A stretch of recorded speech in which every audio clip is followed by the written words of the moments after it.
السلام علیکم دوستو، میں ہوں آپ کا دوست واصف علی سلطانی۔ امید کرتا ہوں کہ آپ خیریت سے ہوں گے۔ دوستو، جیسا کہ آپ سب جانتے ہیں کہ ہم ایک مشہور و معروف ناول صوفی کی دنیا کے متعلق اپنی معلومات شیئر کر رہے ہیں، جس میں ہم نے فلسفے کے متعلق جانا اور جس میں کچھ فلاسفرز کو ڈسکس کیا اور ان کے مختلف نظریات کو دیکھا، اور اس کائنات کے متعلق ہم نے مختلف معلومات حاصل کی، جس میں ہم نے یہ دیکھا کسی نے کہا کہ یہ کائنات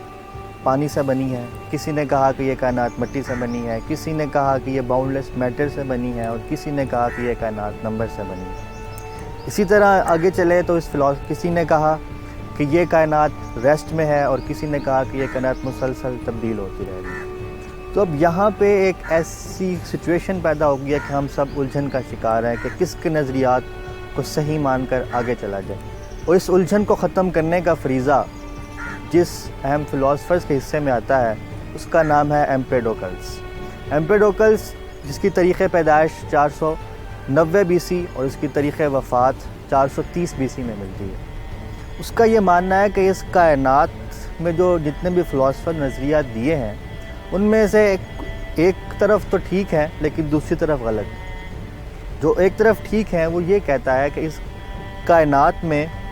ایک ایلیمنٹ نہیں ہونا چاہیے، کیونکہ ہم نے دیکھا کہ جتنے بھی فلاسفرز تھے انہوں نے کہا کہ اس کائنات کا بنیادی ایلیمنٹ ایک ہے، لیکن ایمپیڈوکلس یہ کہتا ہے کہ اس کائنات میں بنیادی ایلیمنٹ ایک نہیں ہونا چاہیے۔ اگر ایک ہوتا ہے، اگر ہم فرض کرتے ہیں کہ اس کائنات کا بنیادی ایلیمنٹ ایک ہے،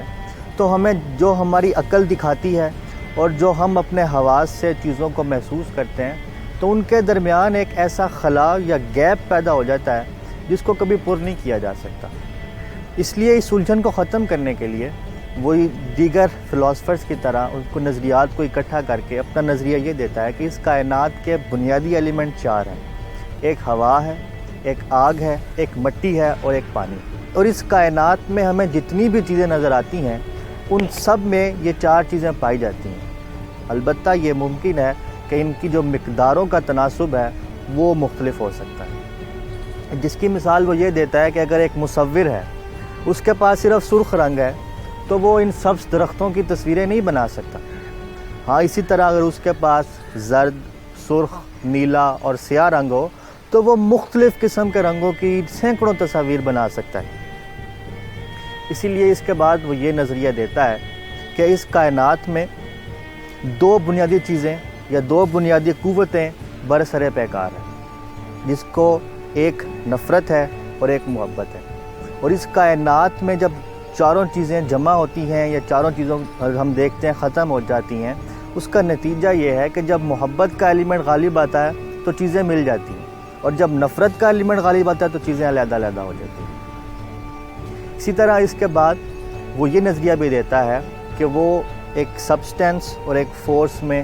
فرق کو قائم کرتا ہے، اور یہ بات قابل غور ہے کیونکہ آج بھی سائنسدان جو ہیں اسی بنیادی ایلیمنٹس اور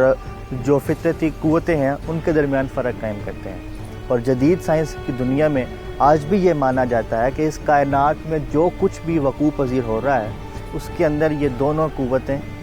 آپس میں اثر انداز ہوتی ہیں۔ اسی لیے وہ اس کی مثال ایمپیڈوکلس اپنی ذات سے دیتا ہے کہ وہ کہتا ہے کہ جو میری آنکھیں ہیں یہ بھی بنیادی طور پر 4 چیزوں سے مل کر بنی ہیں، آگ، ہوا، پانی اور مٹی۔ اسی طرح اگر ہم کسی چیز کو دیکھتے ہیں تو میری آنکھ میں موجود ہوا جو ہے وہ اپنے ارد گرد کی ہوا کا ادراک کرتی ہے، اور جو موجود مٹی ہے وہ اپنے ارد گرد کی موجود مٹی کا، آگ اپنے ارد گرد کی موجود آگ کا، اور پانی اپنے ارد گرد کے موجود پانی کا ادراک کرتا ہے، جس سے میں اس کائنات کی چیزوں کو دیکھ سکتا ہوں۔ اگر یہ 4 چیزوں میں سے کسی ایک چیز کی بھی کمی ہوتی تو میں اس کائنات کو نہ دیکھ پاتا۔ دوستو، یہ اس کے کچھ دلچسپ نظریات تھے۔ اسی طرح یہ سلسلہ آگے چلتا رہے گا۔ تب تک کے لیے آپ ویڈیو میں کمنٹ کریں، اپنی قیمتی رائے دیں، تاکہ یہ سلسلہ ہمارے لیے بھرپور فائدہ مند ثابت ہو۔ اپنا خیال رکھیں۔ اللہ حافظ۔